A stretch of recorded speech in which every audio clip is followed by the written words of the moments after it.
माझ्या मायबाप मतदारांनो, मी तुमचा अजितदादा. माझा आवाज विसरलात तर नाही ना?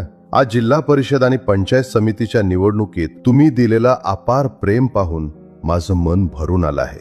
मी आयुष्यभर तुमच्यासाठी काम केलं आणि तुम्ही आज त्या कामावर विजयी मोहर उमटवली.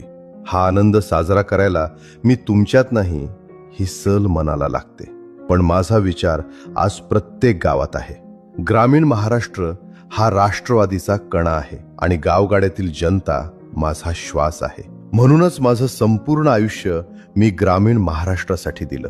आणखी बरंच काम करायचं होतं, पण वेळ आणि काळ सांगून येत नाही.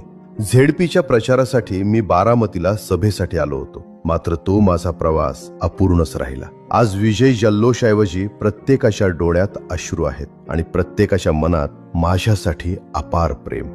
अरे बेट्यांनो, एवढं प्रेम पाहून मीही क्षणभर भावनिक झालो.